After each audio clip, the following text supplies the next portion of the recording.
What's up, guys? Welcome back to another episode of NASCAR Round the Track with the Riders, featuring myself, SterlingRider, and Duke Rider. Hey, everybody. Another good weekend of racing at Talledega for sure. Um, If if you say so. well, I mean, I do, but that's me. Talledega's There was there was there was three races this weekend, and one of them was good. the truck race. So for No, I those didn't that say there was a crash. I didn't say there was a crash for us this weekend. I said there was a races this weekend. well, I didn't which say we race had a was good? demolition derby. Oh well, it would be the Xfinity race. Oh, okay. Yeah, the Xfinity was pretty good. So, yeah. I guess we can get right into the races. There really was no news this week. So, You there? hello? Can you hear me? I am talking. Technical difficulties. Hold on. Yeah, you like paused for a minute. Probably my Wi-Fi. I'm sorry. That's how you had the Denny Hamlin short track racing look on your face. So, as I was saying, um, there wasn't really any news this week. So not that I saw. Did you see any news? Big news?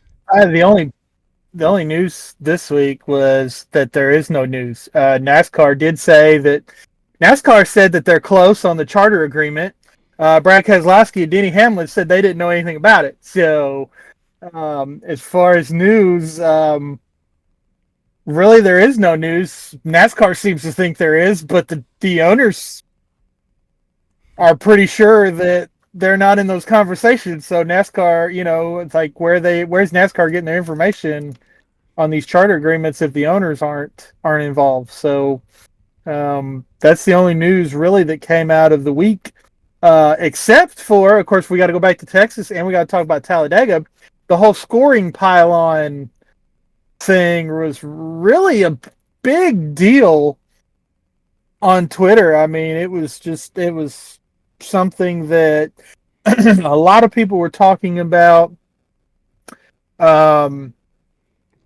I feel that they are important for racing. I mean, if when we went to the Indianapolis Motor Speedway and we went and we visited, that was one of the big things that caught your attention was the scoring pylon there on the front stretch. So, but my understanding and listening to the Teardown with Jeff Gluck and Jordan Bianchi, these weren't just torn down because the racetracks want to make the fans mad. These were torn down because they were old, and the company that made them is no longer in business. So getting parts to fix them was going to be impossible. So they took them down. Whether they're going to put new ones up, I don't know. On the Teardown last night, they talked about the scoring pylon cost somewhere close to $5 million for the new LED fancy ones. So if the tracks decided not to put them back up for financial reasons, I can see that, especially since the tracks are going to have to give up a lot of their revenue to get this charter agreement done, and that revenue is going to go over to the team. So, when you kind of look at these two stories, they kind of go hand in hand because the teams are needing more money to operate and the tracks are needing money to operate. With the new TV contract, the teams are asking for more money to be able to operate, which is going to take money out of the tracks pockets, which is going to keep things like the pylons from getting rebuilt. Now, my problem with this was NASCAR came out and said, well, look at your phone if you need a scoring rundown.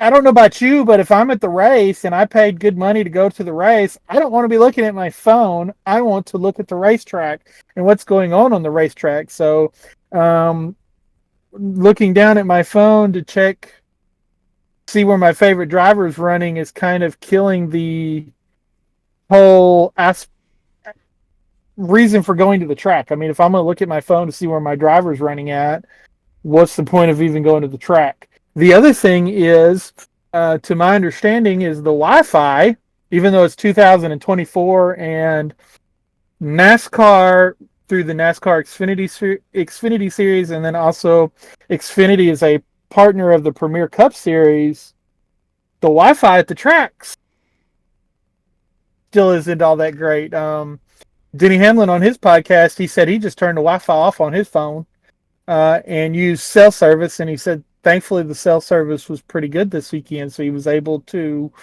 keep up with what was going on after he got wrecked out and was able to see that Tyler Reddick had won. But yeah, it's just kind of, I know that's a lot, and there's kind of a lot of stories wrapped up in that, but it's almost like one big story with different branches. So I really can't say there's no news, but when it comes to an answer to the questions, there's no news. There's just more questions. Yeah. Well, when it comes to NASCAR, I'm not surprised when it comes to adding more questions to the conversation. But yeah, I feel like the scoring nylon, it goes both ways. As you said, it was outdated. It's old. Company doesn't exist no more. So getting parts would be impossible. And if it even was just a tad bit possible, they would probably cost a fortune. Oh yeah, no kidding. And NASCAR, all the tracks would rather probably put that money towards something else. Like you said, the charter agreement right now is a big deal, so that money would be used mostly for the charter. I agree, the phone thing was kind of uncalled for with the Wi-Fi. I'm also in the same way. If I'm at the track, I'm looking at the cars on the track. I'm not looking at my phone. I didn't go to the Snowball Derby to look at my phone. I went to the Snowball Derby to watch the cars go around the track, or go to the infield and talk to the drivers, talk to teams, buy merchandise, go to the food stand, talk to friends that were with me, hang out, have a good time, not look at my phone. So I could see that kind of being a nick in the butt, as it was kind of just seemed forcefully put on everyone, but I don't know. Man, it just kind of seemed like instead of NASCAR coming out, because like I said, this is just what the news media is hearing behind the scenes. See, NASCAR should have just came out and said, look, this stuff is old. We can't get parts to fix it. So our choices were to leave it up there and it not work, or take it down with the possibility of maybe putting something new there in the future. NASCAR this year seems to be beating around the bush with a lot of questions that they're getting asked. A lot more than usual. And I don't know. Again, I go back to the charter agreement. I think that has a lot to do with what's going on. I think that has a lot to do with NASCAR answering questions, because until the charter agreement is done and finalized and they've put pen to paper, the tracks don't know what they're going to get. NASCAR don't know what they're going to get. The teams don't know what they're going to get. So teams can't budget. NASCAR can't budget. The tracks can't budget because they don't know how much money of these TV contracts they're going to get. So instead of just answering a question, and you know what, NASCAR, I'm okay if you say, I don't know. I'm okay with that. If the answer to the question right now is, I don't know, I'm okay with that. Now, I know you growing up, I always told you, I don't know is not an answer. But in situations like this, they had an answer.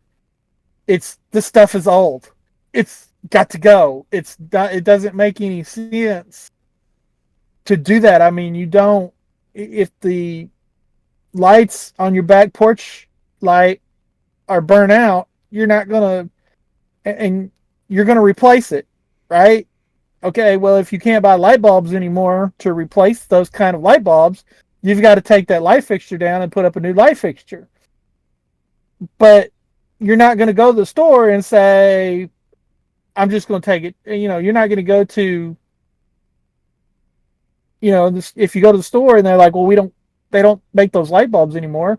You're going to replace it. But if anybody asks you what you're doing, you're going to say, hey, I'm replacing my light because it's broke. NASCAR, there's no reason why NASCAR couldn't have said, y'all need to understand this stuff is old and we can't fix it. So we're going to take it down until we can replace it. Right. So, I don't know. Seemed like just some drama in NASCAR. Didn't realize they were stirring up. Or they may have known. I don't know. But a lot of the questions, yeah. Just in... Go ahead. Not addressing it leads to more drama, though. Exactly. I mean, just address it. Just answer the question. Right. So, I mean, even if they don't know, we don't know, but when we have an answer, we'll let the fans know. Telling us that would make us probably calm down and quit asking about it so much. But you're not giving us an answer, so we're going to keep asking. Yeah. And I understand a lot of times NASCAR media has some dumb questions. I mean, every week, like if you have a winless driver like Chase Elliott was up until last week, every week they were like, well, when are you going to win? I mean, the honest answer to that question is, I don't know. We show up every week. We don't show up every week to run fifth. We show up every week to try to win. So when I'm in victory lane, I have the answer to that question. So, but in this situation, and I don't know if it was just on Twitter that it was blowing up, but I mean, it was enough that the media, Bob Pockrass, Jordan Bianchi, Jeff Gluck, all addressed it on Twitter, and then they also talked about it on the Teardown. Denny Hamlin talked about it. I have not had a chance to listen to Door Bumper Clear yet, but from what they put out about the show, they've addressed it as well. So we'll just have to wait and see if NASCAR mans up and addresses it. I mean, it's time for NASCAR to man up. I agree. So, yeah. I guess with that, we did have over. Go ahead. Yeah, right. There's more. We did have some. Yeah, well, no, we had some races this weekend. Oh, yeah. Might want to talk. If you look at the notes, you'll notice. If you look at the notes, you'll notice I did not take any notes on the ARCA race. You want to know why? Nothing happened. Because the ARCA race was follow the leader.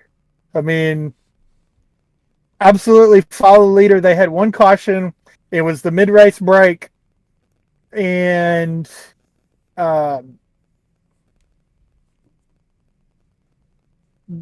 what is his name? I know his last name's Finch because he's the son of James Finch, but Jake Finch led every lap, flag to flag. Nobody could pass. Anybody that attempted to pass, they just, they fell back. There was 5 cars together towards the end of the final few laps. So I mean, it was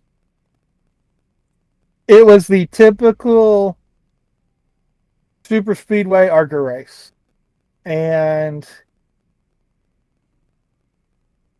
I don't know anything else. I don't know how to fix that. That's just, I understand why they're running on these tracks like Daytona and Talledega, because they're trying to get these kids experience at running at tracks this size. And they only do it twice a year. I mean, they only run Daytona once. They only run Talledega once. But I don't really think the kids are learning anything running around nose to tail in a train. I mean, well, I guess maybe they are. They're learning how to race those kind of races in the Cup race because that's about how the Cup race goes most weekends. True. At those super at the super speedways anyway. Yeah. I mean, not like those cars are probably going super fast, but I was impressed. All those young drivers kept it clean, which is not normal for, those, young drivers on a super speedway. Normally there's a wreck or two, just because someone got loose or just didn't quite control the car right from inexperience. But so that was impressive. But as you said, it was a train and it was kind of a sleeper race. But congrats to Jake Fence. I know he got robbed at Daytona, so I'm sure he's super happy to win Talledega. So besides that, that's all I got for the ARCA race. Yeah, really. The Xfinity race. I look at the top 10 in qualifying. No real. I mean, even the top. Really, the top 20 in qualifying. There's no real surprises. Real surprises there. But the thing about when we look at qualifying and we compare them to the results, there's a whole lot of changes that qualifying really only matters for stage points in the first stage, because usually after that there's multiple different pit strategies. Some even since the Xfinity race is so short, some teams sometimes will pit for 2 tires and gain track position and get up front.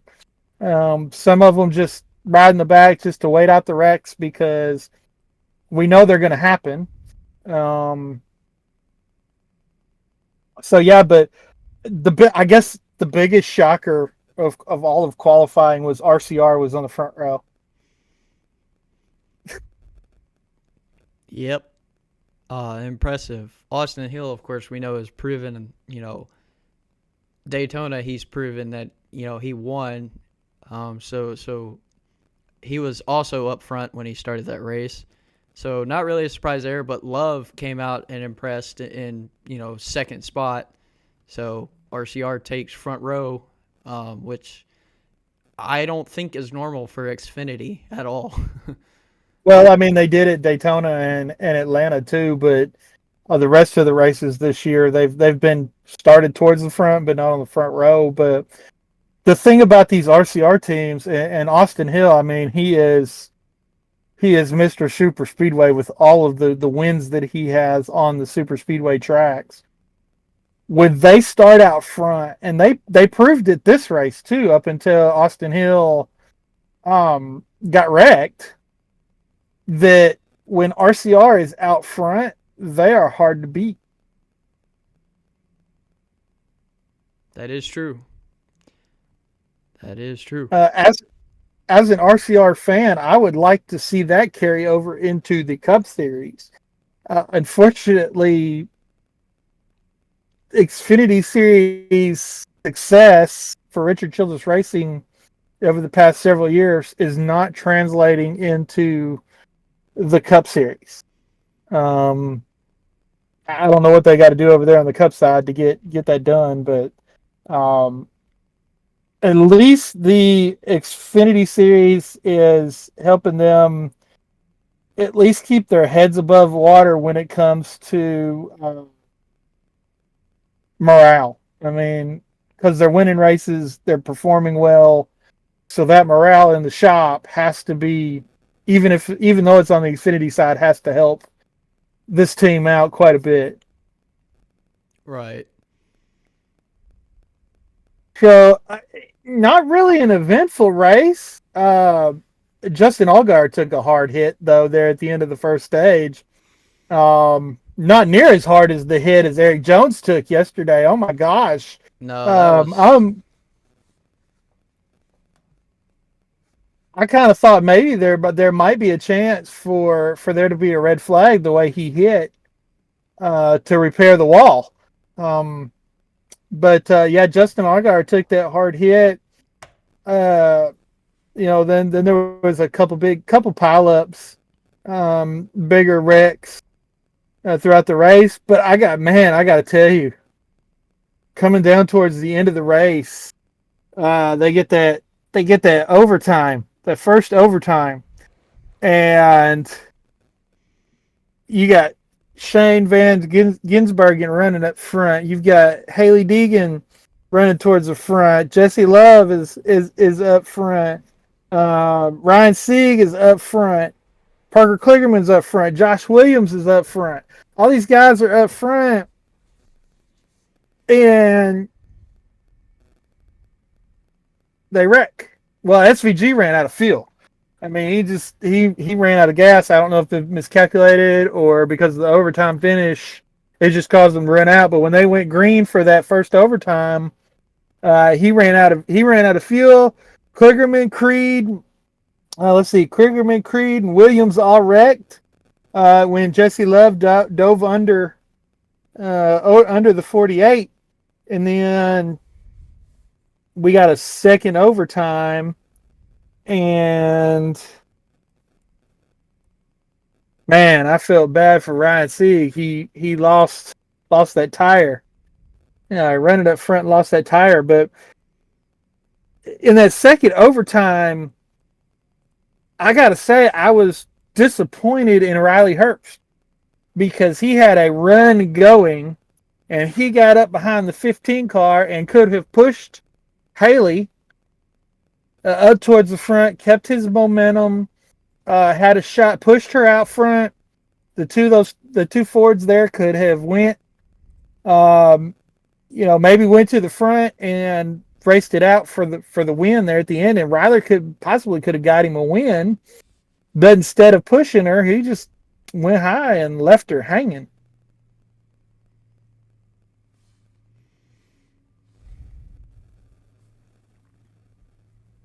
Yeah, that's being a super speedway. It's kind of weird because you kind of got to help each other to go anywhere. So, I mean, he ended up finishing second, so it really didn't hurt him, but I just don't think that was a good manufacturer alliance decision. Because I think he might have had a possibility of winning the race had he stuck with her.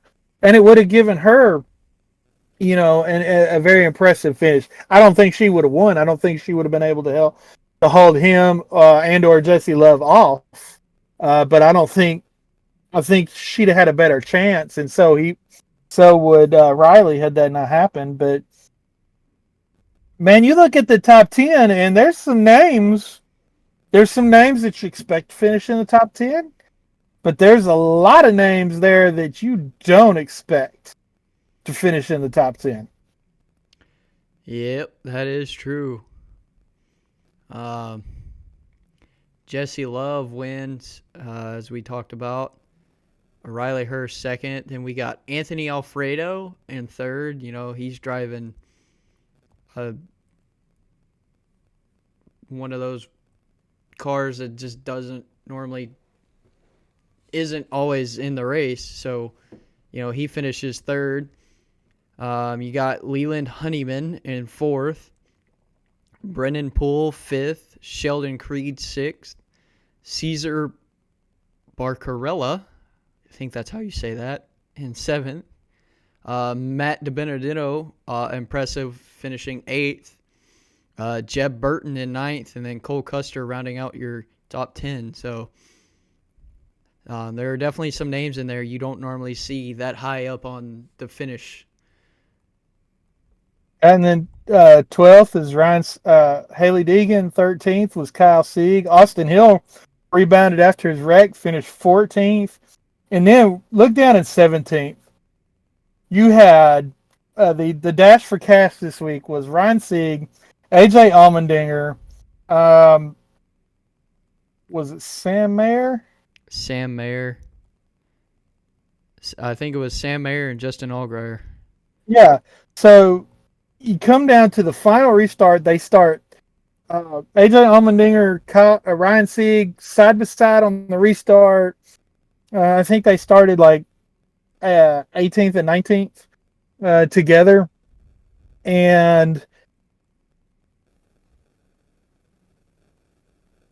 Ryan Sieg wins the dash for cash $100,000. I mean, that is huge for that team. I mean, we may think in the for the Cup Series and even for some of these bigger teams, $100,000 is not that much money, but for Ryan Sieg Racing, $100,000 is a big deal.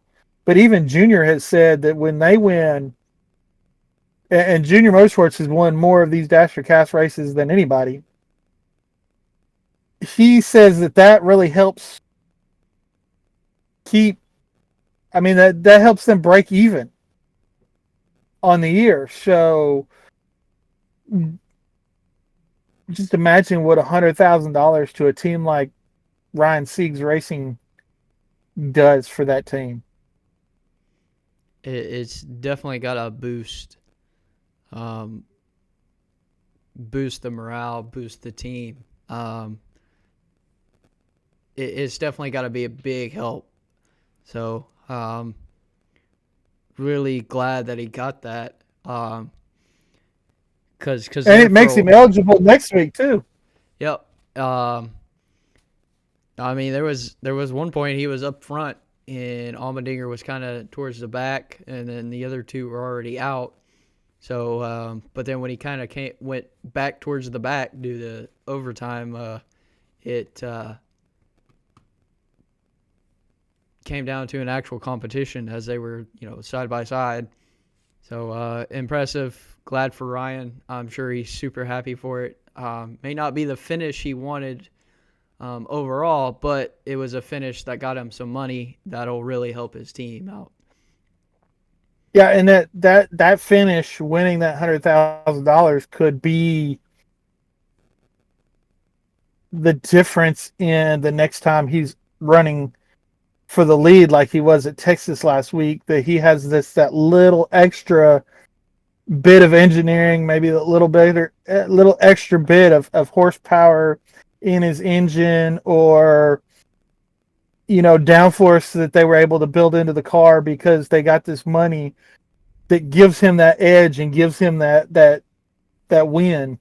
So really, really big deal for this team, and super excited as a fan of that team to see that team do well. We talked about this last week with Texas, with him finishing second. I mean, we were both pulling. It seemed like we weren't the only ones pulling for him. I mean, even Dale Jr. was like, I don't want anybody to beat my team, but if anybody's going to do it, I was really pulling for Ryan to do it. So it really says something about a driver and the team when big names. I mean, fans. A lot of times we root for the underdog, like Ryan, been a Jeremy Clements fan for a lot of years as well. Another driver that runs his own team and has had success winning a couple races. Always, as a fan, it's always important for us to see them do well. But when people like Dale Earnhardt Jr. take notice of you, that says, in my opinion, says a lot about the driver. No, definitely, I agree. Says a lot about the driver and the team, and I mean, when you got someone like Dale Jr. who used to pretty much be the face of NASCAR and still is a well-known name when it comes to racing, even though he's retired. You gotta give yourself a pat on the back and smile that you've been recognized by someone like him. From your hard work is recognized, and your skills and talent are being recognized. So it's definitely got to be it's got to be a boost for Siege, Ryan Siege is just from that all alone. So And this could open up opportunities for him to, if he keeps performing like this, to get a offer to go to one of these top rides. I know he races for his family's team. Would he leave that to go to the top ride? I don't know. I mean, but if Dale Earnhardt Jr. is one of those things, if Dale Earnhardt Jr. comes knocking, if Joe Gibbs Racing comes knocking, if Stewart-Haas Racing comes knocking, you can take your winnings and what you get from joining that other team and feed them back into your family-owned team. I mean, and it would also give him more chances, more opportunities to win races and win championships. But I would really like to see this team develop into a championship contender. And obviously he's got the talent to do it. Obviously he's got good people working on the cars. He's got Ford support.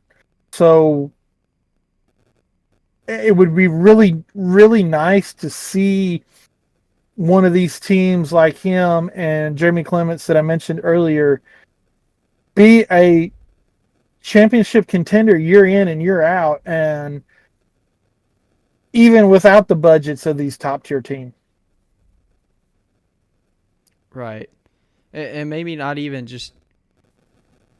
I don't know if either of them do, but maybe just like a what do you call it when another team helps you out, just like a deal where you get assistance from a bigger team, Yeah. another opportunity to help improve your own team. Well, I think they have a small alliance with Stewart-Haas Racing. I don't know the depth of that alliance. But I think they do have a small alliance with Stewart-Haas. And he might, I don't know, but Stewart-Haas, I mean, when it comes to Xfinity, of course, that's a championship team. I mean, Cole Custer won the championship last year. So I don't really see that being the issue, but it depends. If it is small, like how small? Is it just enough to, make them a contender like at Texas, or is it enough to make him a winner? Maybe they were missing that extra, that little bit extra, from that alliance that could have helped him win at Texas. But that's details neither of us know and probably won't really know. So it's fun to watch. All right, how about the points? Xfinity points. Not a whole lot of change. No. Still got Chandler Smith up top with Cole Custer following right behind. Austin Hill third. Want to make sure I'm looking at the right thing here. Jesse Love in fourth. Justin Allgaier fifth, which is still good. He's kind of had some bad luck this year. Riley Hurst sixth. AJ Allmendinger seventh. Sammy Smith eighth. Parker Kligerman up in ninth. That's impressive for him. Sheldon Creed 10th, Ryan Siege 11th, and Anthony Alfredo in 12th, and he's not actually running a full season, so he's not a championship contender. So that actually moves Brandon Jones up to 12th. I think Anthony's running a full season. I think that our Motorsports is running a full season this year. Are they? Could be mistaken, but I think they are. They've ran every race so far, but maybe I'm just blind because this is the first race I've actually seen him on the scoreboard. Well, and that's kind of the gist of it, which is impressive why he's in 12th. But even so, he's still not even though they take 12 drivers in the playoffs because of Sam Mayer's win, he's still on the outside looking in. So, because basically right now, Ryan Sieg is the bubble driver, and he has a 7-point cushion on Anthony Alfredo. So, Did I look at that right?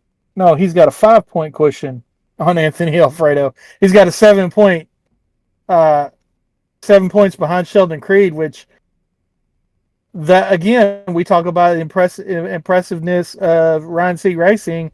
They're 7 points behind a Joe Gibbs Racing team. Yeah. So that's impressive. Definitely. So, yeah, as you said, right. Sam Mayer would move up, who's currently 15th. So that puts Alfredo, Jones, and SVG right outside the bubble. And then you've got Sheldon Creed and Ryan Sieg inside on the bubble. So.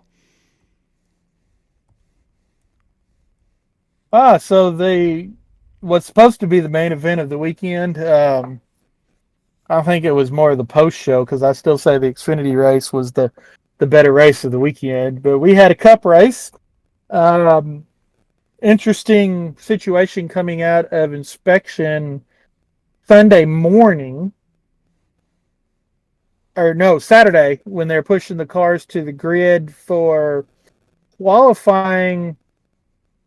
And we still don't know exactly what happened because NASCAR has not said what happened. Cliff Daniels has not said what happened. Henry Motorsports has not said what happened. But NASCAR saw something with the roof rails on Kyle Larson's car that they did not like. The way I read was that somebody was manipulating the roof frames as they were pushing the car out to the grid. Nobody's addressed this yet outside of his car chief. Kyle Larson's car chief was suspended for the week, and he was not allowed to qualify, and he had to do a pass-through penalty on lap 1. So, Kyle started behind the 8-ball right off the bat. Didn't even get on the track. I mean, because they had no practice this weekend. So his first lap on the track was the first lap of the green flag. Technically second lap because he went in the pits for the pass-through of the first lap. That's true. So, no, definitely interesting to see because, that's a championship team right there. You don't normally see something like that at all, period. But something with a championship team for sure.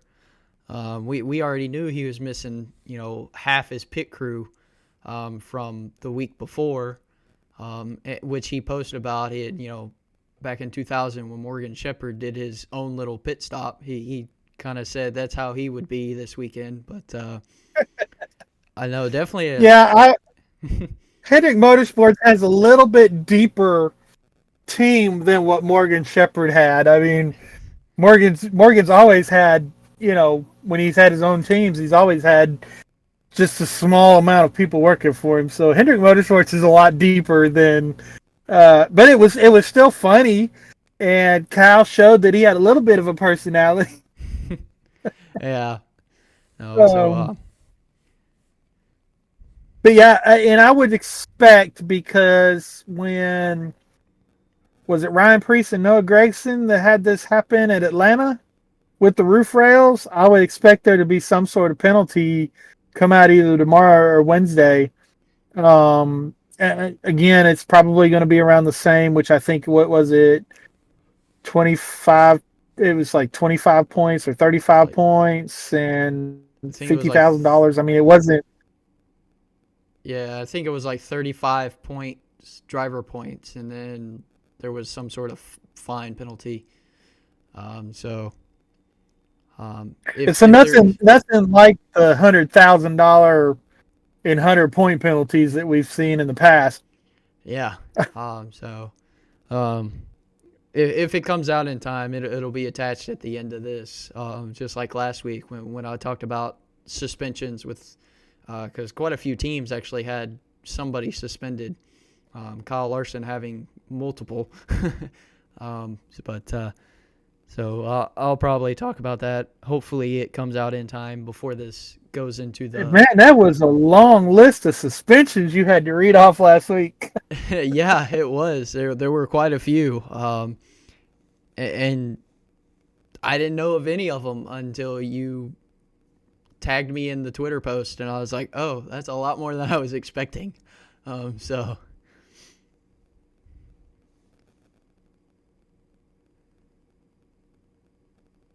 Yeah, so technical difficulties again. Yeah, you're frozen on my screen.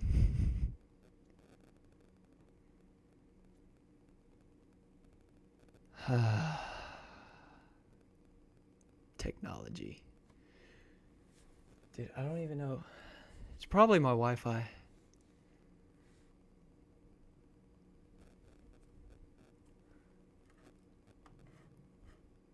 I locked up again. Anyway. Guess what? Can you hear me? Yeah. Oh, there we go. There we Yep, go. there you go. Apparently you just need to text me and it makes it work. He's back.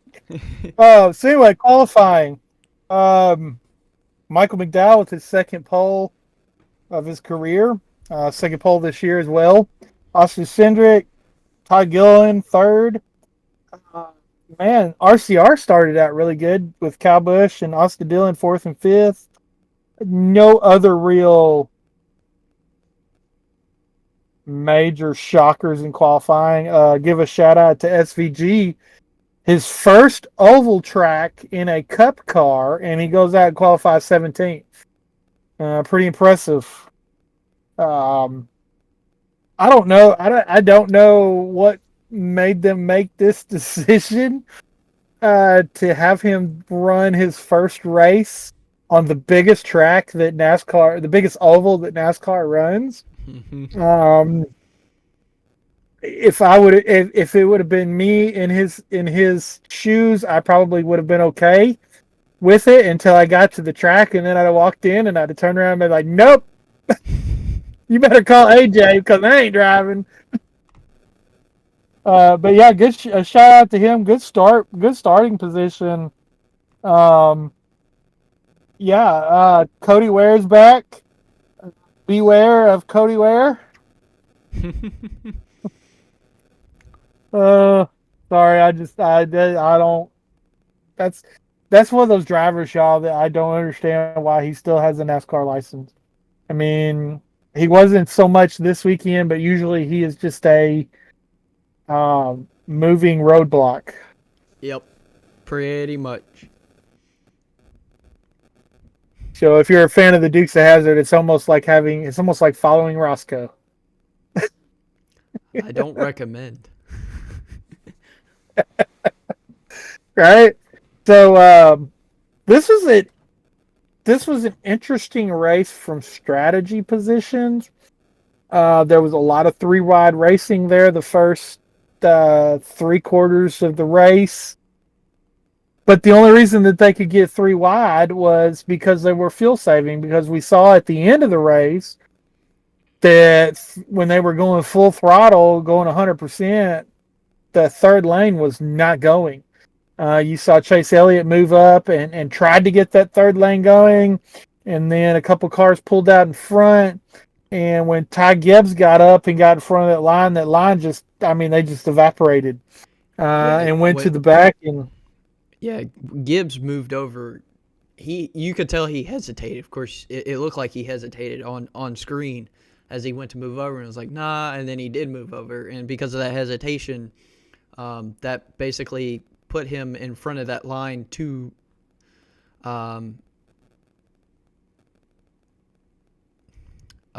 not fast enough. So yeah, it totally killed their momentum. It killed the whole momentum because of him being hesitant, which, being a super speedway, that it happens. But I think that was a bad call. They were coming too. I think had he not pulled out, I think they might have gotten at least up to third or fourth row. I don't know if they would have gotten to the lead, but maybe they would have gotten up close enough to where maybe they would have been able to break up those first few cars and then maybe work their way to the lead, or at least get, keep their track position. But um, good to see BJ McLeod up front and leading laps. And I got to tell you, veteran move. Okay, Kevin Harvick has talked about BJ, and I have even talked about BJ myself on Twitter. He normally does not run up front. I mean, normally most races he's multiple laps down by the end of the race. But the thing about BJ is you never know he's there. I mean, he's there because he's in the rundown, but he's not on track causing issues. He's not spinning out. His equipment's not blowing up. Leaving parts and pieces and oil and other fluids all over the track. I mean, he's out there. He's racing when he's out there. He's not running full time this year, but last year they did run full time because they had a charter. But he's very respectful of the leaders. The leaders come around to lap him. He gets out of the way. Whether he needs to go high, whether he needs to go low. I've seen him at races go down on the apron to get completely out of the way of the leaders, to not have any interference, not mess up their arrow or anything whatsoever. So BJ is the perfect example of, if you're going to have a car out there that is not going to be, competitive, and I understand why he's not competitive. He's not competitive because he doesn't have the money to put in the team. Okay. But if you're going to have those teams out there, you want a guy like BJ McLeod in there that's not going to ruffle any feathers. I mean, veterans respect him because he goes out on the track and doesn't ruffle feathers. Oh, which is impressive for a team like that. Definitely, it definitely tells a lot about the driver, about BJ. Because a lot of drivers would try to break up the draft and get in on it, or just not care, and it or shows a lot. Just be in the way. Yeah, just be Cody Ware, be the roadblock in the way. Yeah. But BJ has that experience and the wisdom to just move. And I think that's why they stuck with him. I mean, when he got out front and was leading the race, I mean, normally if you get a car that's normally not up front leading the race, they will, even if they have to go four wide, they will just drop him like a rock. I mean, they'll split him, one on each side, two on one side, one on the other, and he'll be in a lane all by himself, going straight to the back. I mean, yep. But because of their respect for BJ, when he's up front at a race like this, they'll race with him. Yeah, which definitely tells a lot about him, because as you said, just about anyone, if it was Cody Ware, for instance, they would have dumped him, which probably would have caused a wreck, knowing Cody Ware. But right, it shows you. I mean, I'm shocked that he's, the amount of respect he has and the skill. I wouldn't just say skill, but knowledge he has when it comes to these races. How does he not have a sponsor on that car? Right. Don't get me wrong. A plain black car looks really good, out on track. But how does he not have a sponsor? Like, who is not using their thinking cap and not considering him? Because I feel like if he had a sponsor, he probably would have done a lot better than he did at this track. Same when it came to Daytona with the duels. Because we saw him running really well at the duels. Yeah, exactly. So, and this is another guy like Ryan Sieg that you would like to see him get a shot in a top Xfinity ride, even a top truck team. Put BJ McLeod in a top truck team, a championship caliber truck team, or an Xfinity team, and let him show his talent. He did show his talent Sunday leading the race. And then when he lost fuel pressure, instead of causing a wreck like some of the best would have done, because we've seen it. We've seen some of the best run out of fuel at the front of the field and wreck the field, because they didn't have the sense to get out of the way.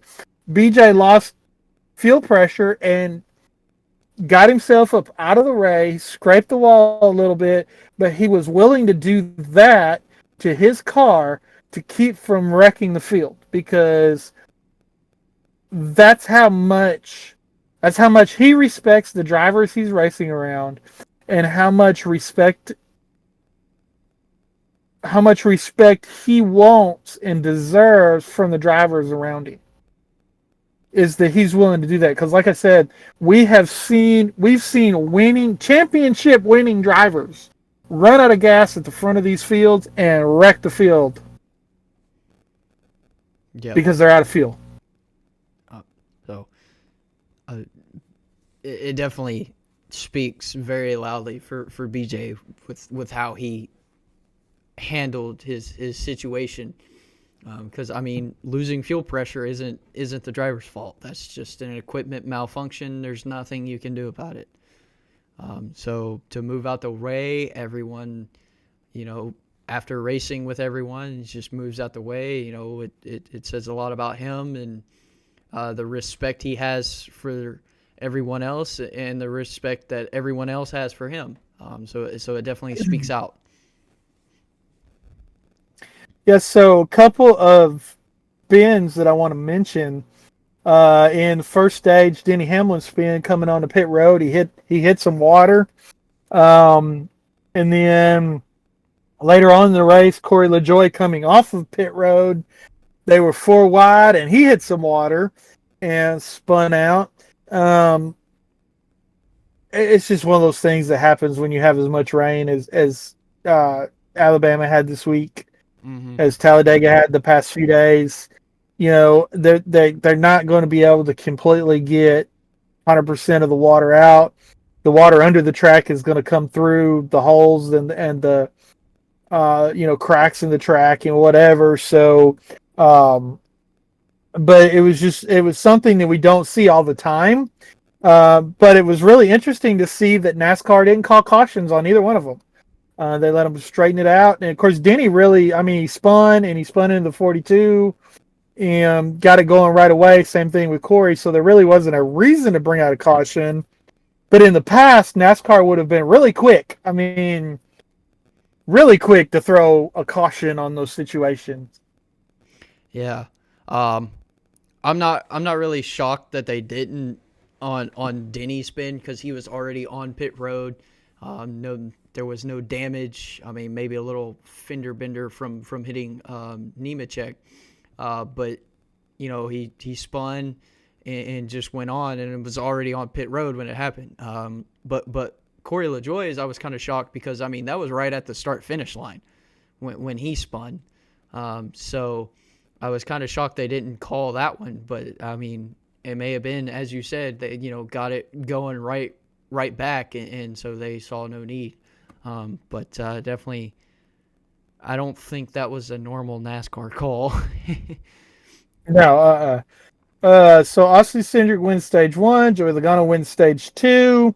We have one little fender bender with Christopher Bell, Justin Haley, and Chase Briscoe, causing Bell to have a DNF. Man, you talk about wreck avoidance. Ryan Blaney and Chase Elliott. Of course, Chase had kind of got into the back of, I believe it was Bell that kind of set all that off, But, man, I don't know how either one of those guys missed the cars that were coming at them. That could have been a championship save right there for both those guys. Most likely.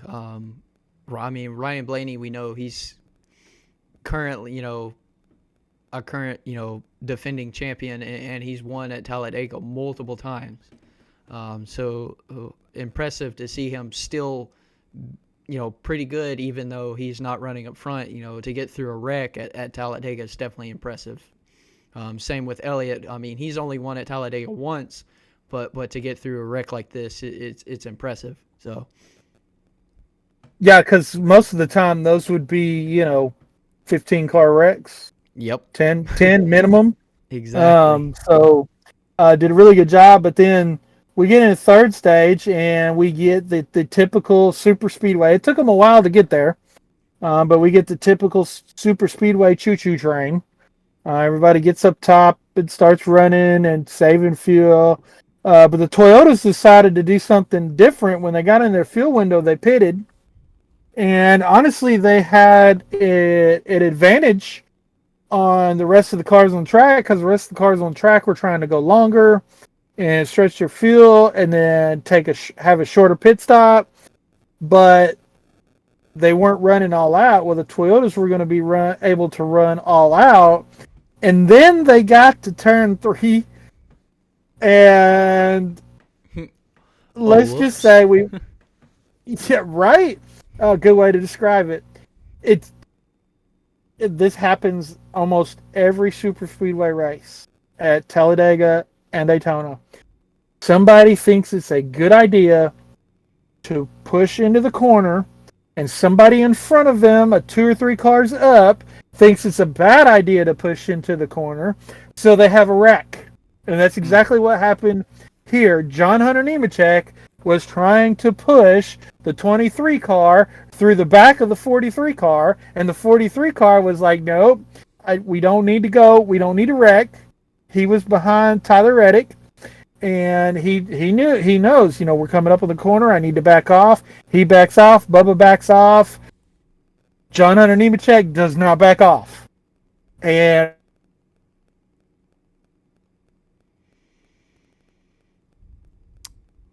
Denny Hamlin. Oh, there you go. And we mentioned it earlier, but man, what a hit, a head-on hit. I thought the hit that Justin Allgaier took Saturday looked vicious. When he hit the inside wall nose first. It looked nothing like Eric Jones hitting the outside wall nose first. No, I agree. More technical difficulties as you're frozen in place. I don't know. Oh, you've unfrozen. I hope they're catching most of this. Because I was just talking while you were sitting there. It caught a lot of it. I think when you were talking about the end of that. Oh, you froze again. But what?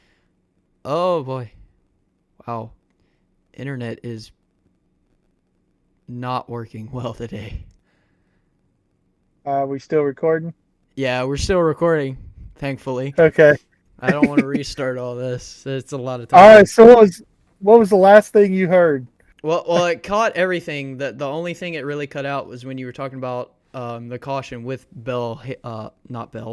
Hamlin, Wallace, Nemechek, and Jones, because it cut out when you were talking about it, but it cut right back in when you're talking about how hard of a hit Jones had, which was nothing compared to Allgaier's, who still had a pretty good hit, nose first into the inside barrier, but Jones is. Man, that looked painful, to be honest with you. Yeah, and honestly, it kind of scared me anytime we see head-on with this car, even with the old car. Even when they back into the wall, I still get a little antsy because a car backing into the wall that we saw several times at Texas last week. Is what ended Kurt Busch's career. Yep. A car head on into the wall has killed drivers. It has ended careers. And we've seen Eric was complaining about his back to the team over the radio after it happened. He was talking to the officials and the safety team about his back. We've seen broken backs. Denny Hamlin, I believe it was 2013. It was either 2011, 2013, somewhere in there. We've seen Eric Amarola break his back in a race car. So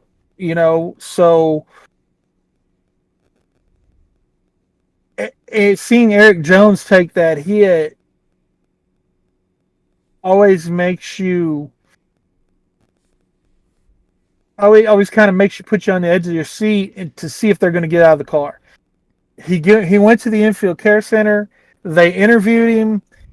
He said his back was sore, but that was about it. It was great to see the interview, because that really, let us know that he was okay. But then later on, it was reported that he went back to the infield care center. They took him to a local medical facility, and early this morning they sent out Legacy Motorsports or Motor Club, sorry, not Motorsports, sent out a release that he was on his way back home, but they haven't. Nobody's really given the extent of the injury. If they come out the next couple days and says that Eric Jones will not be racing at Dover this weekend, honestly, it wouldn't shock me. No, not at all. I mean, really hard hit, and as you said, we've seen all sorts of these hits. End injuries, end careers, and even go beyond that, which is sad. But it was good to see him interview. That was good to see. I don't know. It could have been, he was sore, but his adrenaline may have still been pumping, so that may have been why he was able to do that. Which I understand. Adrenaline can keep you going, even though there's something, some sort of pain that you kind of feel, but you don't really feel it until that adrenaline. I'll get it out in a minute. Wears off. So that may have been what happened with him. So hopefully, and then he's still okay. But definitely gonna keep him in mind, and hopefully we'll get some info soon that he's okay. Yeah, but I do have to read this tweet that Jeff Gluck put out, and I agree 100%. He said the fact that Eric Jones can stand there and do an interview moments after that really shows you the state of safety today. He says unbelievable. And I gotta agree, because even knowing that Eric went back into the hospital last night, still the fact that I don't care if it was adrenaline or what, but still the fact that he was able to stand there and give an interview really says something about how far this car has come with safety since 2022, when we saw drivers get concussions with some minor hits. I mean,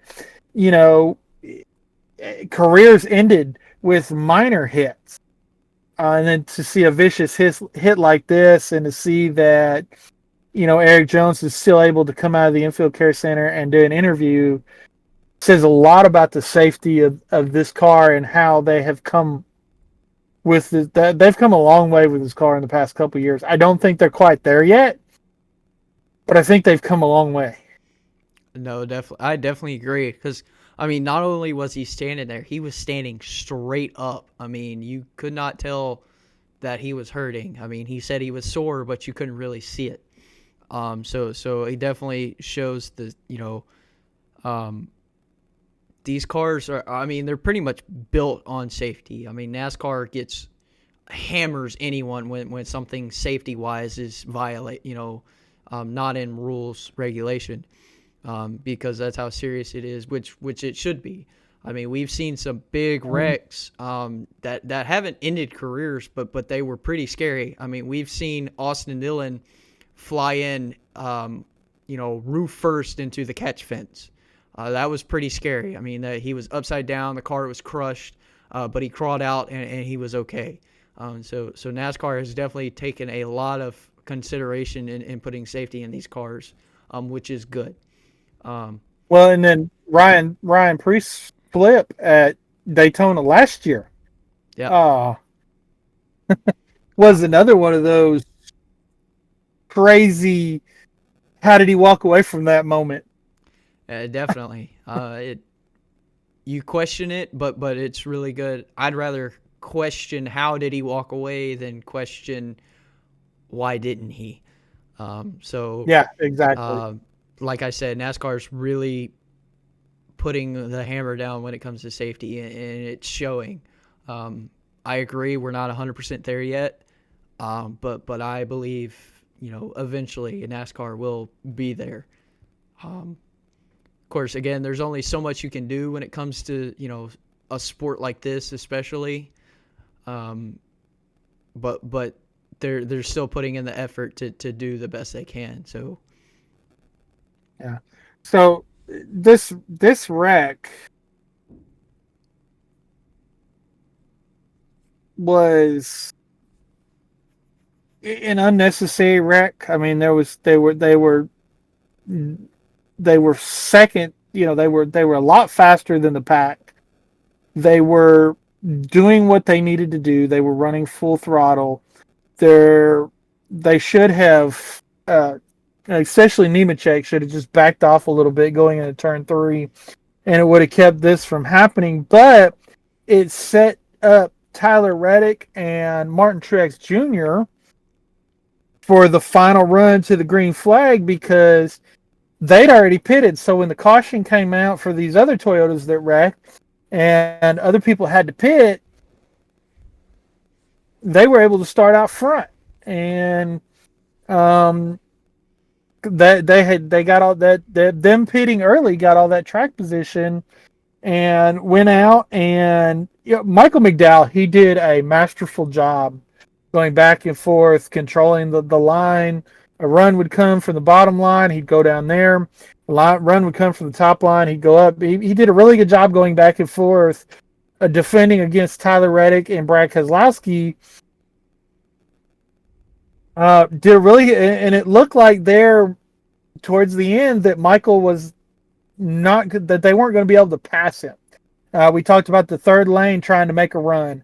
It fizzled out and kind of broke the momentum of the bottom 2 lanes, which gave Brad a really good shot to push Michael McDowell out, and he got Michael McDowell out, and then he tried to pass him high, and Michael went to block, and then so Brad turned low, and Michael threw a bad block. On Twitter, I called it a Joey Logano.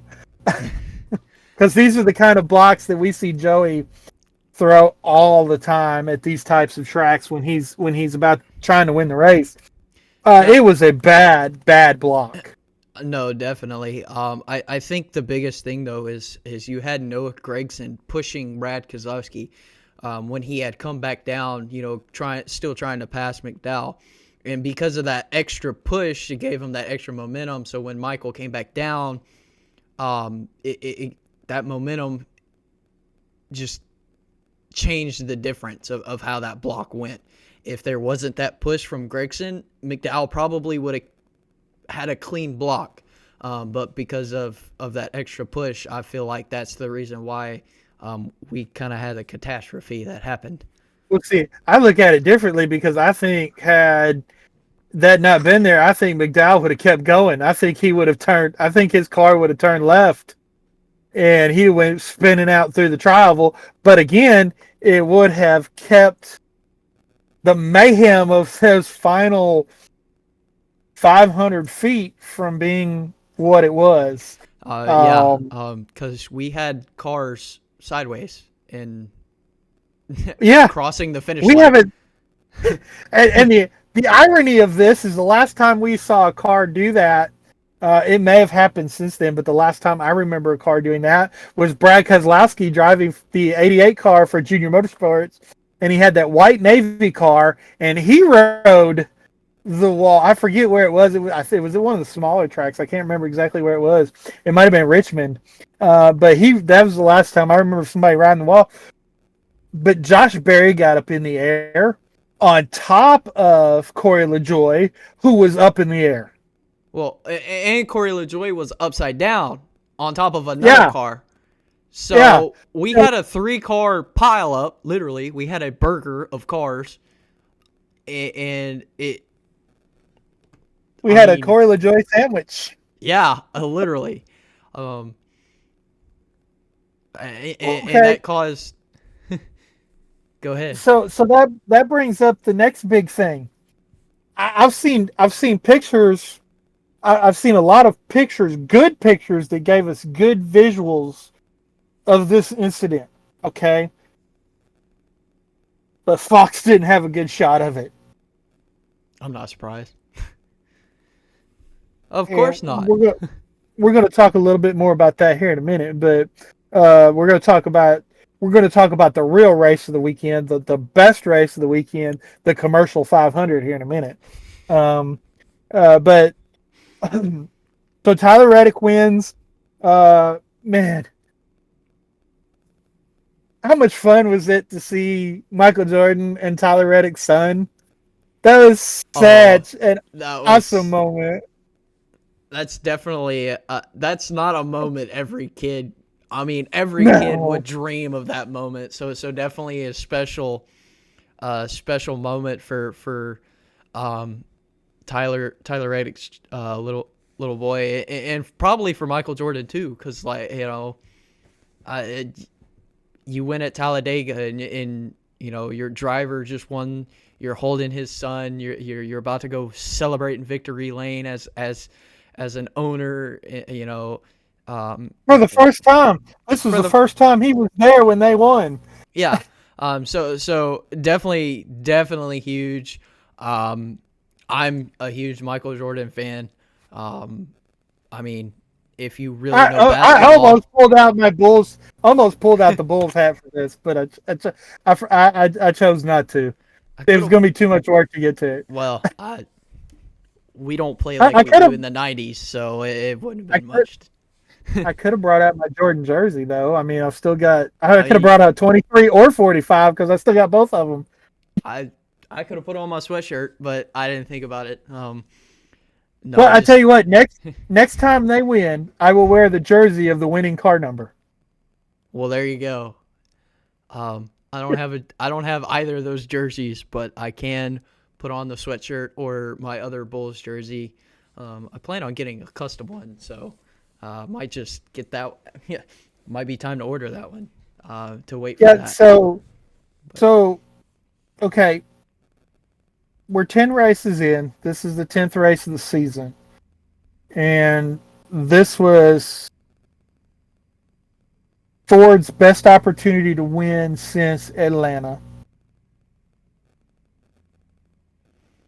And they didn't get it done. I think Ford's in trouble.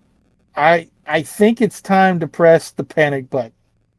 We'll look at the points here in a few minutes. There's not a whole lot of Fords in the top 10 and in the top 16 in the playoffs right now. We've had some Fords that had good runs. I mean, Brad Kozlowski finished second. Noah Gragson finished third. Let's see other Fords and David Gilliland. Wow, that goes back. Todd Gilliland, David's son, finished eighth, and Harrison Burton with a 10th. Still not a job-saving run, in my opinion. Same thing with Austin Cindric, who won that stage.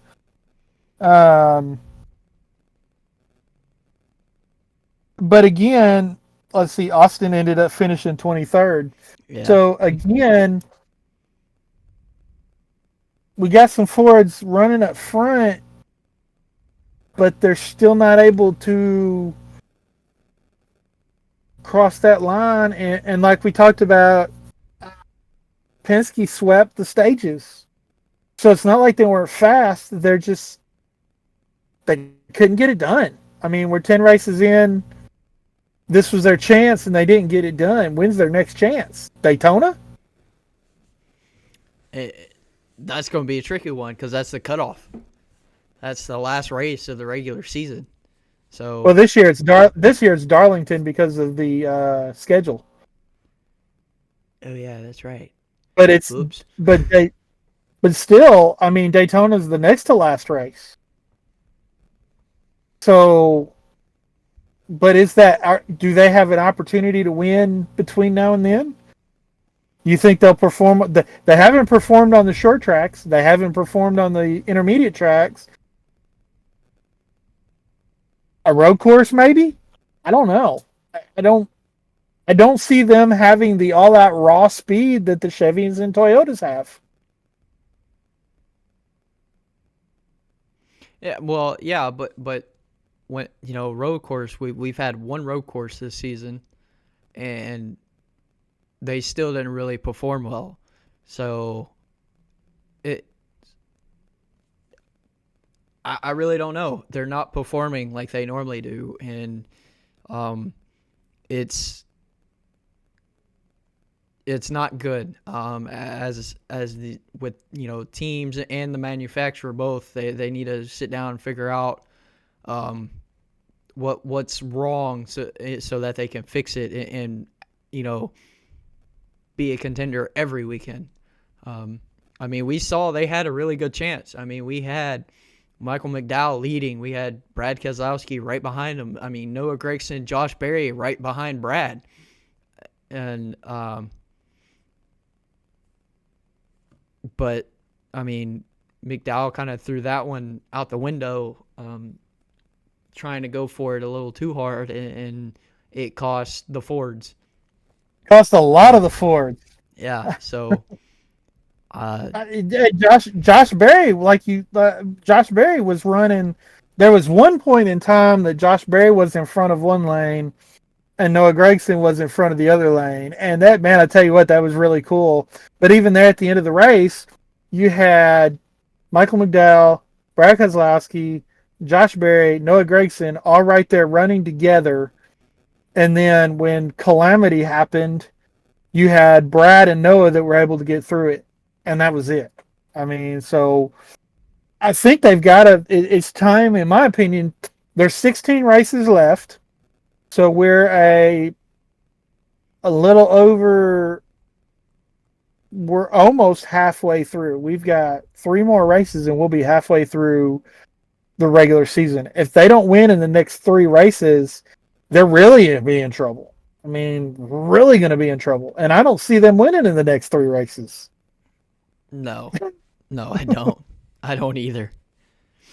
So definitely got to figure it out. That's for sure. Yep. All right, point standings. That's not points. That's the starting lineup. Here we go. Points.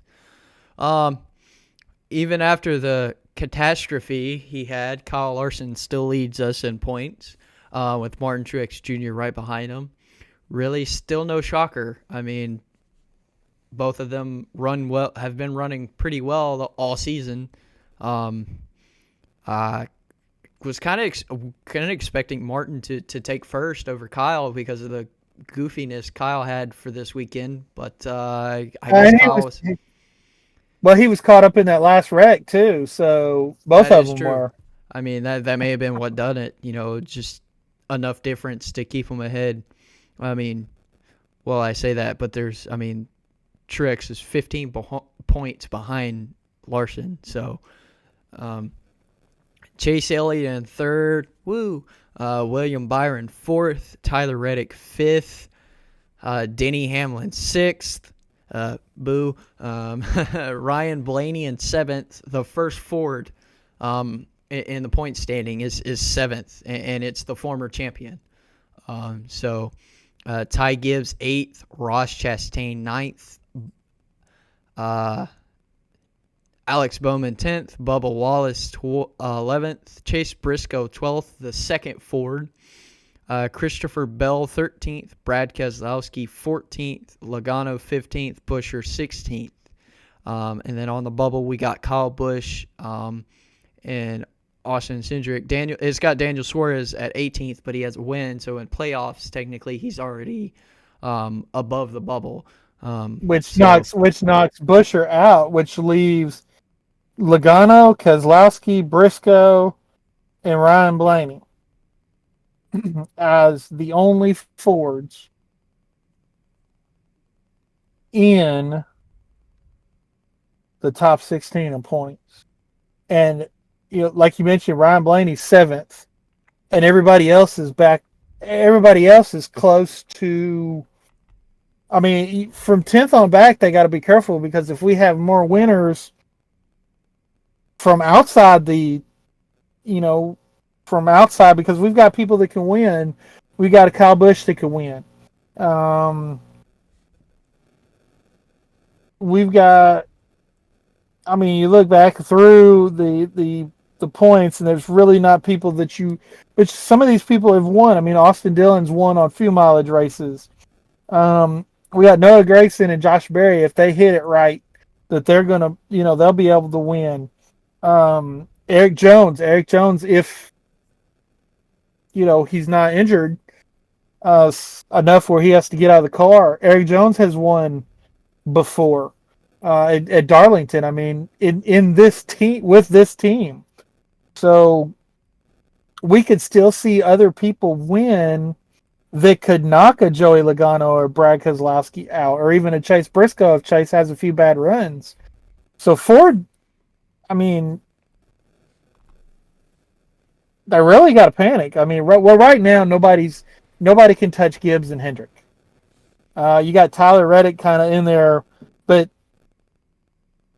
I mean, Tyler Reddick is an off. 2311 is very close partnership with Joe Gibbs Racing. So, I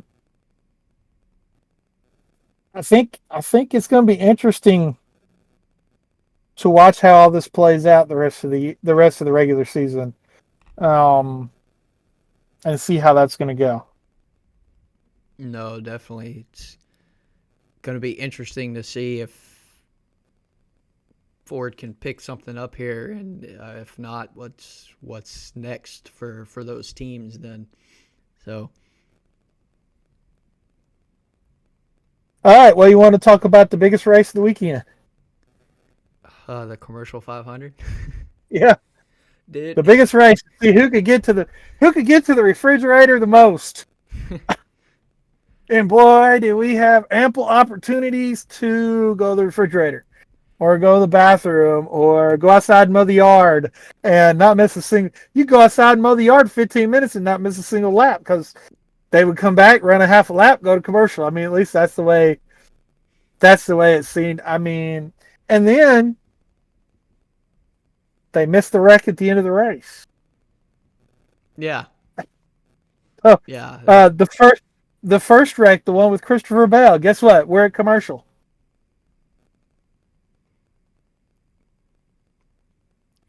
And at the end of the race, we only had, 3 interviews. Reddick, Keselowski, and then Michael Jordan. That was it. Nobody else was interviewed. And if they were, I didn't see it. So, they can do a lot better, definitely. They're using too much time on commercials, not enough time on the race. Not enough time interviewing people. Technical difficulties again.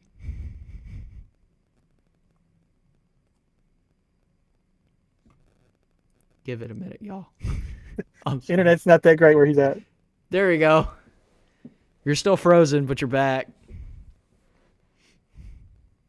Okay, now you're back. I was about to text you again. I'm telling you, that's the key. You just go to text me and it comes back.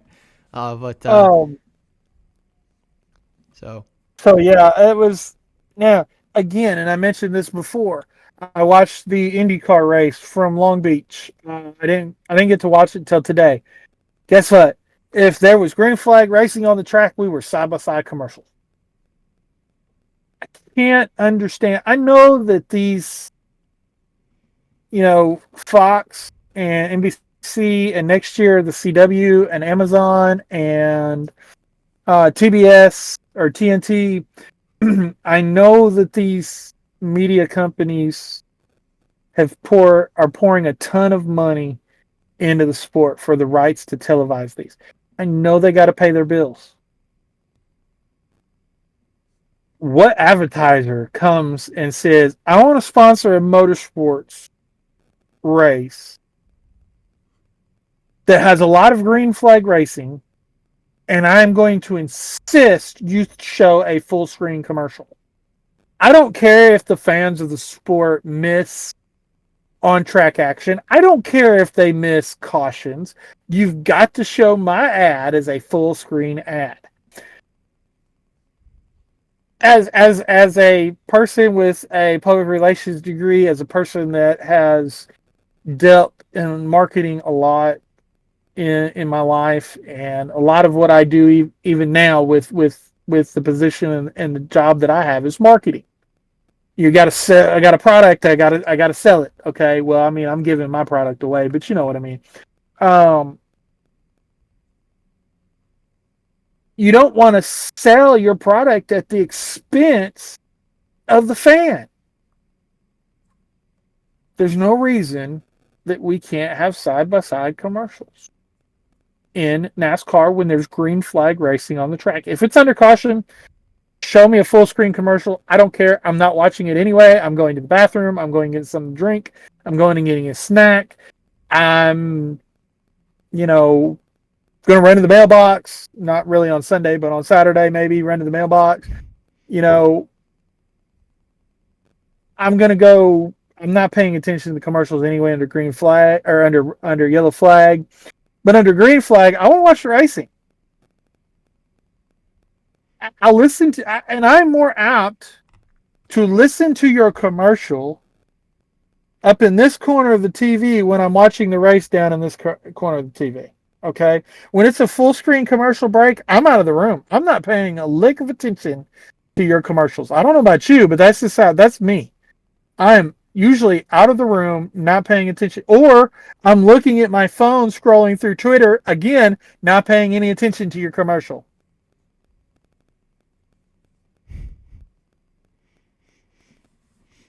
I don't know what to tell you. I mean, I'm pretty much the same way. I'm not paying attention to the commercial at all when I watch any type of TV. I don't care if it's racing or not. But it doesn't make sense because most of these commercials are companies or brands that sponsor NASCAR somehow, whether it just be a general sponsor of NASCAR altogether or a team sponsor or driver sponsor, whatever. We already know of them because they're a part of the sport. But you're not going to make anyone happy if you come in and you force NASCAR to play these full screen commercials because boo you for taking away our green flag or wreck that happened during the race that we didn't see because of your commercial. I mean, I already see. I don't know who makes that decisions. Do the company's marketing team make the decisions, or does Fox Sports make the decision? I don't know who makes the decision, but whoever's making the decision, it's not a good decision. No, not at all. I mean, that's a good question, but I agree. I was about to get into that. I mean, I don't know if it is this Fox's doing or is it the company's marketing doing it. So another good question, but still, there's either way. I still don't see a reason for it at all. So it's just kind of stupid and uncalled for, in my opinion. But that's me. We already know of you, and that's about it. I mean, Well, we had a 3-hour race, a little over 3 hours, and there was an hour of commercials, according to the commercial breakdown that I saw on Twitter.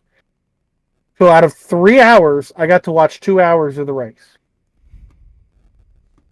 I missed an entire hour of, well, I'm not going to say an entire hour because we did have commercials during the caution. So I'm going to say a good 40 minutes of green flag racing. And that's not a good look. I mean, they were getting hammered. Fox was getting hammered on Twitter yesterday from the media, from Jeff Gluck, who was at home, not watching the race, not attending the race. They were getting hammered by industry insiders who weren't at the track, who were watching the race on TV. if you're getting hammered by people in the sport, maybe you need to look at what you're doing.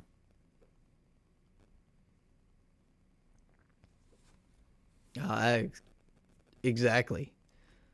I mean, it's just uncalled for. To at the end of the end saying is it's kind of uncalled for, and it should definitely be reconsidered how they do it and show these commercials. No matter who's in charge of it. I mean, whether it be the company's marketing manager or NASCAR, or even Fox. I mean, whoever it is, they should reconsider what they're doing because it's just not worth it. So, all right, enough of that fantasy. I don't really want to talk about it. I don't think any of us did well. That's the show, folks. Bye. Yeah, you wish. So in my fantasy. Hey, there's your English. There's your English again. Yep, normal. So I originally had Chris Buescher in the garage, but I swapped him out with Ryan Blaney. Kind of bit me in the butt. Yeah, not nearly as bad as what I got bit. At the end of the day, I had Chris Buescher, Michael McDowell, Chase Elliott, William Byron, and Brad Keselowski. On the head-to-heads, I had Blaney over Elliott. Didn't get that one.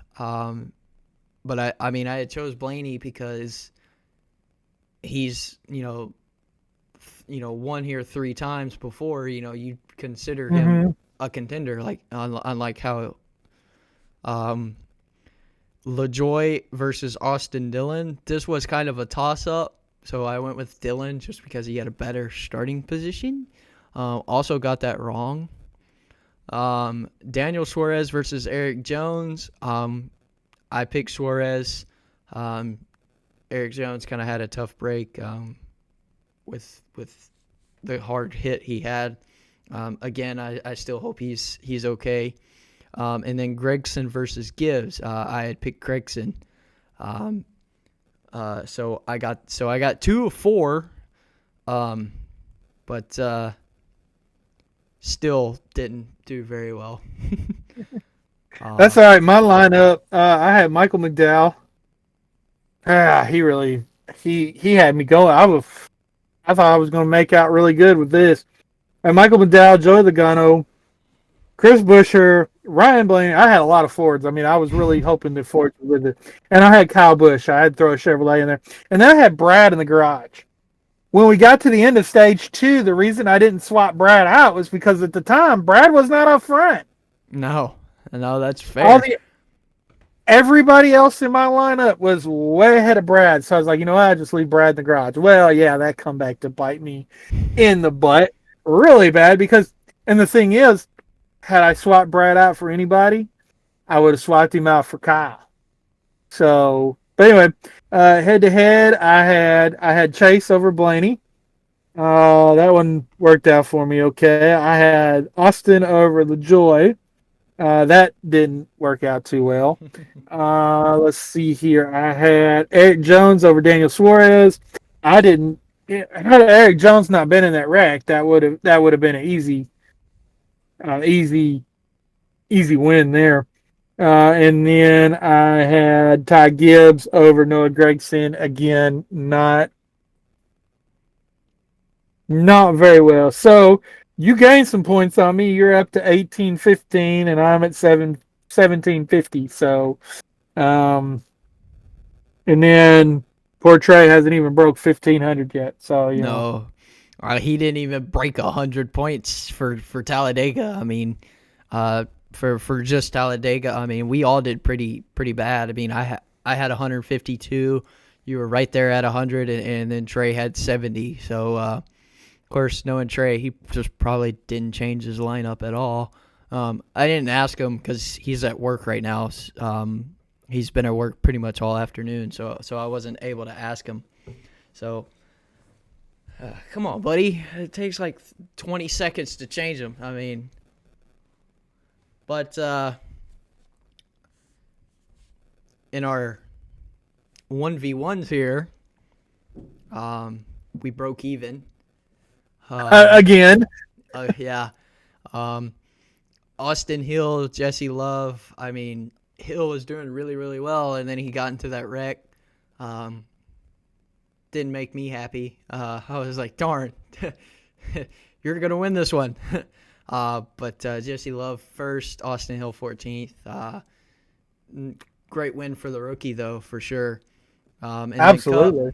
Cup, I had Brad Keselowski, who finished second, and you picked Corey LaJoie, who finished, pretty sure he finished 18th, not 19th. But yeah, I think they adjusted some things after. Yeah, they did adjust some finishes. But on his side, you say style points, I say no. Yeah, come on, man. How many come on, like I said earlier, we had a Corey LaJoie sandwich. He's upside down on top of another car and then had Josh Berry on top of him, and then he rolled the wall and finished the race. I mean, he crossed the start-finish line. Should get something for the LaJoie sandwich and then the crossing the finish line on the side. I mean... Well, you know what? We'll put it as a question mark for now. As an 18th place finish? Yeah, well, yeah. I mean, we might give you the style point, but we'll see at the end. Depends how bad you need it or not. Right. So.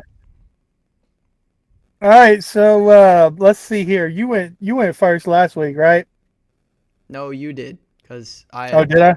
Pretty much won. I can go first this time though. I don't mind. Yeah, go for it. So Xfinity, we're going to Dover. I'm gonna just go with my heart on this one with a good old. Nobody can beat the 00. If you know Dukes of Hazzard, you know what I mean. I'm going with Cole Custer, former champion. It's Dover. I think it's going to be him. Man, I'm so glad you did not take my pick because he's good at Dover. He's been really good at Dover his entire career. I'm going with the number 7 of Justin Allgaier. He after the past couple weeks, he needs it, and I could see him getting it done at Dover. No, definitely. I would agree. Definitely a good pick. Darn, I can't use my cup pick. SpaghettiOs.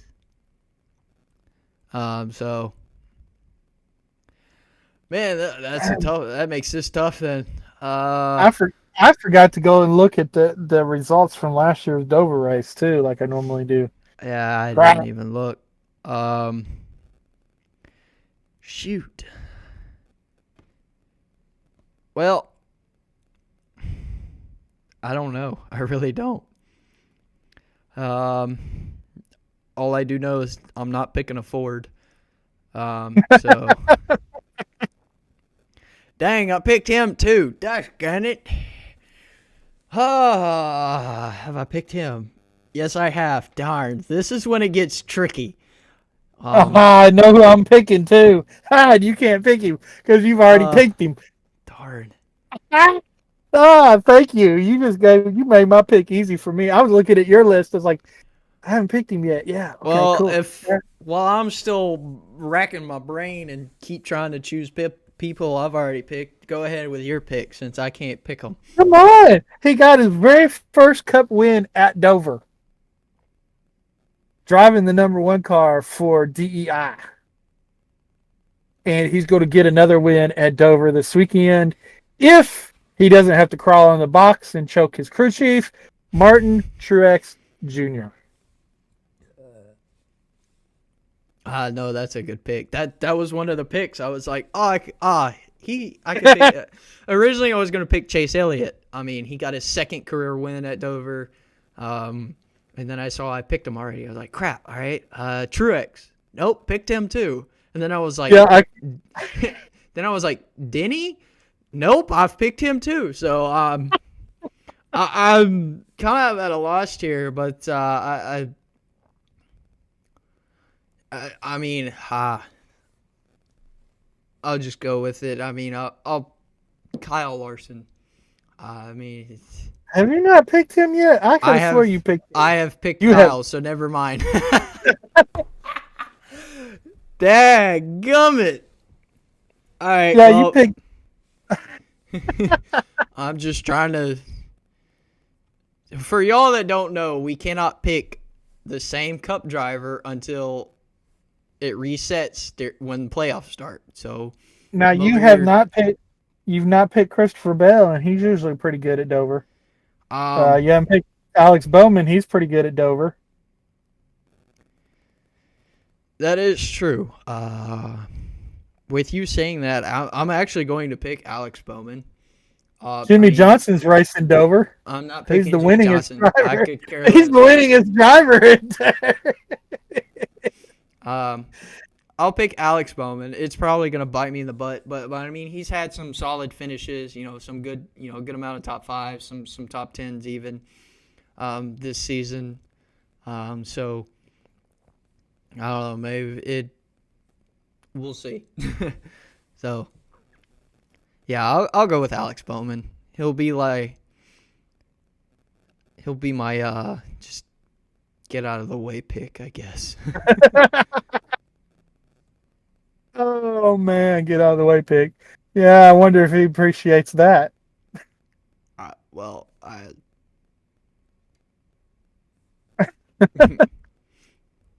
So no truck race again. So only Xfinity and Cup next week again. Talledega was all right. Xfinity was the best race, no surprise. So Dover next week. More racing. So then the next week we got Kansas, and we have a Cup race, but no Xfinity race, and a truck race. Xfinity is off next weekend, so next weekend, the Kansas. Yeah, the Kansas weekend. So all right. That's all I got. You got anything else? Nope. I think I've ranted enough tonight. It's fair enough. I would agree. No, I'm kidding. I would agree for myself. So, that's also all I got. So, with that being said, I shall let you do our non-sponsored shout-outs. Hint, you can sponsor us. We will happily accept your sponsorship. But go ahead. We got the Scene Vault podcast with Rick Houston and Steve Wade for history of the sport. Door Bumper Clear with TJ Majors, Brett Griffin, and Freddie Kraft. Always funny to listen to. They argue all the time. I mean, it's hilarious. Dale Jr. Download with Dale Jr. on Tuesdays, Wednesdays, and Thursdays. Wednesday's usually the best show because that's when he does an interview. And man, this past week, if you have not listened to this past week's interview, go and listen to it. It is absolutely awesome. Gave me an insight that I never thought for a situation outside of motorsports. Anyway, give that a listen. Actions Detrimental with Denny Hamlin is out for this week, as is Door Bumper Clear. The Teardown with Jeff Gluck and Jordan Bianchi is out this week. Really good show. Again, Happy Hour with Kevin Harvick on Tuesdays and Thursdays. Stacking Pennies with Corey LaJoie on Wednesday. Follow Bob Pockrass. Follow Trey Ryan. Follow Matt Weaver. Man, if you want racing, I don't care what kind of racing you want. Cars Tour, World of Outlaws, High Limit, NASCAR, even some local stuff. Check out Matt Weaver. He's an excellent person to follow on Twitter. Jayski on X and jayski.com. Visit their website for your stats. Couch Racer on X. Of course, follow all of the podcast and people that do the podcast on Twitter. And then our favorite non-sponsored shout out is Circle Beat Diecast. Yeah, I meant to have a diecast in here with me today, but I did not grab one. Really cool diecasts. Get them quick. Get them in great shape. Pre-orders available for this past weekend's races for both races. And the good thing about Circle B Diecast is they do not charge your card until the pre-order arrives. They get it ready to ship. They bill you. They slap a label on it. They send it out. 2 to 3 days, you got your diecast. So check out circlebdiecast.com. Follow them on Twitter. Follow them on Facebook. Follow them on Instagram. Basically, if you got social media, they're on there. They do. If you want some really, really good deals, check out their auction site on Facebook, Circle B Diecast auction page. They do some really, really cool things on their auction page as well. So go and check them out. Yeah, definitely. Circle B has been really good to both of us, mostly you, because I just give you the money when you make the order. Everyone on Twitter is really good to follow.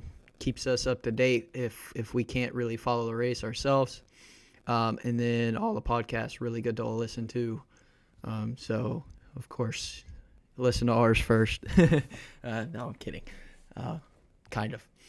So anyways, for our sponsored shout-outs, you got Swift Grips, analog grips for your controller, PlayStation, Xbox, or Nintendo Switch. For all you sweaty gamers out there who can't keep your thumb on the joysticks. Analog, joystick, they're the same thing, whatever. I'm old, I guess, or I'm getting old, one of the two. So you can use code SterlingRider for 10% off at checkout for them. We also have Rankest Rope Ranch Wear, current clothing brand, retro Western wear and rodeo wear mixed together. They just updated their website. They moved to a new website provider. The link has been updated. Took me a minute to figure out the new link, but I got it. So you can use code SilverDuke15 for 15% off with them. Definitely check them out if you're a cowboy or cowgirl, whichever. And then, of course, you've seen me drink it the whole time. You got Dubby Jitterless Energy Blend. This stuff is good, man. No crash, lots of vitamins, super healthy. They also have the hydration formula. I use that when I go to the gym, mostly because I go to the gym at 8 o'clock at night, and I don't need to bounce off the walls when I'm done because I need to shower and go to bed. So check them out. They're currently doing a thing. By the time this is uploaded, there'll probably be like 24 hours left, but 72 hours they posted this morning, so probably around 60-ish hours at this point. Use code SterlingRider and get not 10% off, but 20% off at checkout. So a special event they're doing for their sponsors. I really appreciate them. If you don't know what to get, I recommend the mystery bundle. You get a tub, you get a shaker. It is randomized. I just got mine in the mail the other day because I just brought them back. I got a flavored I've never tried, the mango orange cream, and it is super good. I'm not a big mango orange flavored person, but this is really good. Just be careful because you may, if you do the mystery gift, you may get a tub of something you already have, or what I did, get another of the same shaker you've already gotten. But part of the fun of the mystery. So thank you to Dubby. Like I said, they're doing a special right now for their sponsors. So 20% off if you use code SterlingRider. So yeah, that's all I got. Dover coming up next week. Interesting. to see what's going to happen at Dover. This car seems to race okay at Dover. It's not the greatest, but it races better than it did at Phoenix. So, again, I still, like I said earlier, I don't see Ford winning in the next 3 weeks. I don't see, unless it's a pit strategy situation. I don't see. And when I say pit strategy, I mean like they stay out with no tires on a green light checkered. And there's, 12 or all of the Fords stay out. I mean, and nobody's able to get back to them. Otherwise, I don't see a 2-tire stop working. I don't see a no tire stop working when they're surrounded by Toyotas and Chevrolets. They'll just get swallowed up. So, in order for a Ford to win this weekend, I think with the green white checkered, the whole field has to pit. No Ford pits, and that's the way they do it. Otherwise, we just got Dover. Xfinity race will be a lot of fun to watch. Yeah, definitely. But yeah, Dover next week. So look forward to it. Dover's. Huh? If you're really interested, there's an ARCA race on Friday night. So at Dover, which will be on, I believe, FS2, if I'm not mistaken. Okay. I didn't know that, so I'm glad you said something to me. So yeah, check out the ARCA race if you want. If not, stay tuned for Xfinity and Cup. Dover is normally a good race to watch, just because of how tricky it can be. I mean, it's nicknamed the Monster Mile, so we'll see if the Monster grabs any cars this next weekend. So that's it. That's all I got. So anything else? I'm good. Dover. Monster Mile. Let's do it. So Dover next week. If there were any penalties left over before this is started its upload, it'll be here in the next minute. If not, this is it. So with that being said, sorry for the technical difficulties again. I will try to get that fixed. And with further ado, see you next week at Dover. So peace out. Right on. God bless. What's up, guys? SterlingRider here. Just real quick, following up on the podcast. Got some news. If you remember, we were talking about Eric Jones and that pretty brutal crash he had at Talledega. Some news came out today. Sadly, Eric Jones has a spinal fracture. He will miss this next coming race at Dover. His return is unknown. So for the time being, they have Legacy Motor Club has named Corey Heim to drive the number 43 at Dover. So with that being said, Eric Jones released a video saying that he was going to take it, week by week, and hopefully he has a good recovery. It hurts that he got hurt, but it's any type of back injury is pretty hard for these NASCAR drivers. It makes getting back in the car very uncomfortable. So. Hopefully he has a good recovery. Hopefully it's a healthy and speedy recovery so he can get back in the car. Other than the info that's given to us, all we know is Corey Heim will take over for Dover, but no other drivers have been announced. That may just be a play-by-ear as we get updates on Eric Jones's health with his spinal fracture injury. We will keep you guys up to date. Hoping and wishing for Eric Jones the best as he goes through this recovery process. Other than that, no other news, no penalties was announced today. Normally they're announced today, which is Tuesday. I'm doing this, so The only news we had was Eric Jones's injury. It sucks as a fan to see a driver get injured. I really do hope he has a good, speedy recovery where he's able to get back in the car. Other than that, that's all I've got. And so we'll see you guys next week at Dover. Keep Eric Jones on your minds as he goes through his recovery process. And thank you again for listening, and we'll see you guys next week after Dover. So once again, peace out, right on, and God bless.